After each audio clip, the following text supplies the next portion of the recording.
ఇప్పుడు present state లో పరిస్థితులను బట్టి మీకైతే ఎవరు సీఎం అయితే బాగుంటుంది అనుకుంటున్నారు మీరు? టీడీపీ, జనసేన, బీజేపీ ఓకే, ఈ కూటమి అభ్యర్థి అయితే రావాలనుకుంటున్నారు. మరి ఈ రావాలనుకుంటున్నాను. కూటమి అభ్యర్థులు మెయిన్ గా సీఎం కింద ఎవరి ఛాన్స్ ఉంది? సిబిఎన్ ఛాన్స్ ఉంది. సిబిఎన్ గారు. సిబిఎన్ ఇప్పుడు ఈ 5 ఏళ్ల పరిపాలన ఎలా అనిపిస్తుంది జగన్ గారి పరిపాలన? అస్సలు బాగోలేదండి. అంటే ఏ విధంగా మీకేమనిపించింది? ఉద్యోగాలు తీయలేదు, ప్లస్ ఆక్వా కరెంట్ బిల్లు ఎక్కువ వస్తున్నాయి. ఓకే, నెక్స్ట్ ఏంటంటే తొలి టీడీపీ ఉండేటప్పుడు కరెంట్ బిల్లుకి ఇప్పుడు కరెంట్ బిల్లుకి చాలా వేరియేషన్ వచ్చిందండి. ఓకే. ఇప్పుడు ఈ 5 ఏళ్ల పరిపాలనలో కొంతమంది ఏం చెప్తున్నారు అంటే ఓన్లీ ఉచిత పథకాలు ఇవ్వడమే తప్పితే డెవలప్మెంట్ పరంగా కానీ డెవలప్మెంట్ అవ్వలేదండి.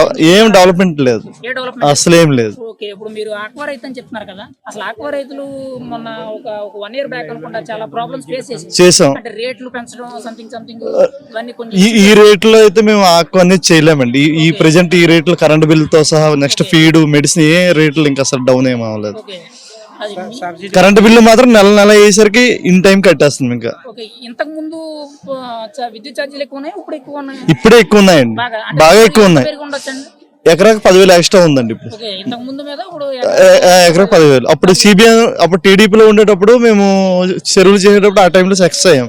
ఈ టైంలో రేట్లు లేవు, ఫీడ్ రేట్లు, నెక్స్ట్ మెడిసిన్ రేట్లు కూడా బాగా ఎక్కువ ఉన్నాయండి. ఓకే, ఇప్పుడు ప్రెజెంట్ అంతా అరాచక పాలన జరుగుతుందన్నారు. అసలు అనుకుంటున్నారా? నిజమండి, జరుగుతుందండి. నిజమే. మీరైతే ఏ పాయింట్ ఆఫ్ వ్యూ ఎక్కడైనా ఏదైనా చూడడం కానీ ఏదైనా ఎవరైనా తెలిసిన ద్వారా చెప్పడం కానీ ఏమైనా అనుభవం పొందారా? వాలంటరీ కూడా వాళ్ళ పార్టీ వాళ్ళకి, నెక్స్ట్ పెన్షన్స్ అయినా ఏవైనా వాళ్ళ పార్టీ వాళ్ళకి ప్రిఫర్ చేస్తున్నారు. టీడీపీ, జనసేన వాళ్ళకి ఎవరు ప్రిఫర్ చేయట్లేదు. అసలు వాలంటీర్ వ్యవస్థ కరెక్ట్ అని అనుకుంటున్నారు? కరెక్ట్ కాదండి. ఏ విధంగా అనుకున్నారు? మరి వాళ్ళైతే మేము సర్వీస్ చేస్తున్నాము, పొద్దున్న ఓటో తారీఖు పొద్దున్న మేము పెన్షన్ అందిస్తున్నాం అని చెప్పి అది ఒక్క పాయింట్ రేస్ చేస్తున్నారు. అది సచివాలయంలో కూడా చేయొచ్చండి పాయింట్ అనేది. అంటే ముసలోళ్ళు అనే వాళ్ళు రాలేరు అని చెప్తున్నారు కదా, మీరేమనుకుంటున్నారు? సచివాలయంలో కూడా వెళ్ళి ఇవ్వచ్చండి, నెల జీతాలు తీసుకుంటారు కదా, 25,000 నెల అయ్యేసరికి. మరి వాళ్ళు కూడా ఇంటి దగ్గరికి వెళ్ళి ఇవ్వచ్చు కదా పెన్షన్లు. ఇంకా అసలు ఈ వాలంటీర్ వ్యవస్థ ఉద్యోగాలు అనేవి కరెక్ట్ కాదండి. మళ్ళీ రెండోది వచ్చి సచివాలయ ఉద్యోగస్తులు వాళ్ళకి ఒక్కొక్కరికి 30,000 రూపాయలు జీతం ఇచ్చి ఒక సచివాలయాన్ని మనం ఎక్కడైతే పెద్ద పనులు చేయొచ్చు వాళ్ళు వేస్ట్ ఖర్చులు చేస్తుంటారు. నెల అయ్యేసరికి సచివాలయంకి 3 lakhs వేస్ట్ ఖర్చు అవుతుంది. జగన్ అనేది కూడా అది పాయింట్ ఆయన ఆలోచించట్లేదు. అందుకే టీడీపీ ప్రభుత్వం రావాలని మేము రూపాయలు అనేది నష్టం జరుగుతుంది. అది ప్రజల మీద భారం పడిపోతుందండి. ఇంకా కొంతమంది ఆరోపణ ఏంటంటే వాలంటీర్లు అనే వాళ్ళు పార్టీ కోసం పనిచేస్తున్నారు, ప్రభుత్వం ప్రజల కోసం పనిచేస్తారు. ప్రజల కోసం ఏం పార్టీ వాళ్ళు పని చేయట్లేదండి. వాళ్ళు వన్స్ పార్టీ గురించి పనిచేస్తాను. వైసీపీ కార్యకర్తలుగా వాళ్ళు వ్యవహరిస్తుంటారు తప్ప టీడీపీకి, జనసేనకి అనేది హెల్పింగ్ ఎవరు చేయట్లేదండి. ఇంకా ఇప్పుడు అసలు ఈ జనసేన, బీజేపీ కూటమిలో అసలు ఎన్ని సీట్లు గెలుస్తారు? మనం 87 సీట్ల మెజారిటీ గెలవాలి. వీళ్ళైతే అసలు ఎన్ని గెలుస్తారు? గవర్నమెంట్ ఏ విధంగా ఫామ్ చేస్తారు అనుకున్నారు మీరైతే? వైసీపీకి 15 సీట్ల కంటే ఎక్కువ రావండి. 15 సీట్లు ఎక్కువ రావు. మిగతా సీట్లన్నీ కూటమి ప్రభుత్వం వస్తుంది. పక్క కూటమి 100%. ఈ కూటమిలో అసలు సీఎం అభ్యర్థి ఎవరు అనుకుంటున్నారు మీరైతే? సిబిఎన్ అవుతారండి. ఇంకా సిబిఎన్ గారు అంటే పవన్ కళ్యాణ్ గారు కానీ నారా లోకేష్ గారు ఏం ఛాన్స్ లేదని అంటారా? ఛాన్స్ ప్రెజెంట్ విషయంలో ఛాన్స్ ఉంటుంది. నెక్స్ట్ ఛాన్స్ ఉంటుంది. ఇంకా ఈ పట్టుకి సిబిఎన్ కూడా ఉంటారు. ఇంకా సిబిఎన్ గారు ఉంటారు. ఇప్పుడు సిబిఎన్ గారు వస్తే ఈ ఆగిపోయిన డెవలప్మెంట్ అంతా ఈ 5 ఏళ్లలో జరుగుతుంది. కంపల్సరీ ఫస్ట్ రోడ్ల మీద పడతారండి ఆయన. నెక్స్ట్ గ్రామాల్లో ఇప్పుడు ఆక్వా అనేది ఎలా పడిపోయిందో మళ్ళీ ఆయన డెవలప్మెంట్ చేస్తారు. కరెంట్ బిల్లు ఇలా ఏముంటే అవి ఆయన ముందుకెళ్ళి డెవలప్మెంట్ చేసుకుంటారు. కంపల్సరీగా అవుతుందండి.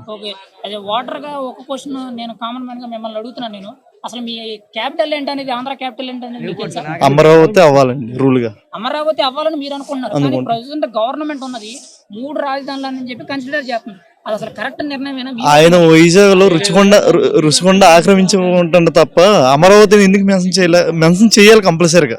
అసలు మన రాజధాని అమరావతి అవ్వాలండి రూల్ గా. కాన్సెప్ట్ మంచిదని అంటారు. ఒక స్టేట్ లో 3 రాజధానులు, ఒక 5 కోట్ల ఉన్న జనాభా ఉన్న స్టేట్ లోనే 3 రాజధానులు అనేది కరెక్ట్ అయిన విషయం అనేది? 3 రాజధానులు కరెక్ట్ కాదండి, అమరావతి ఉండాలి. ఇంకా అమరావతి రాజధాని పోలవరం ప్రాజెక్ట్ అనేది పూర్తి చేయలేదు. సిబిఎన్ ఉంటే చేస్తారండి కంపల్సరీ.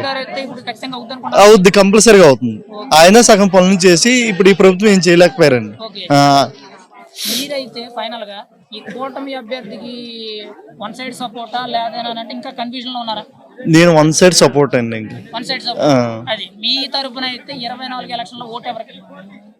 సిబిఎన్, జేఎస్పీ, బీజేపీ కూటమి అనేది రావాలనుకుంటాను.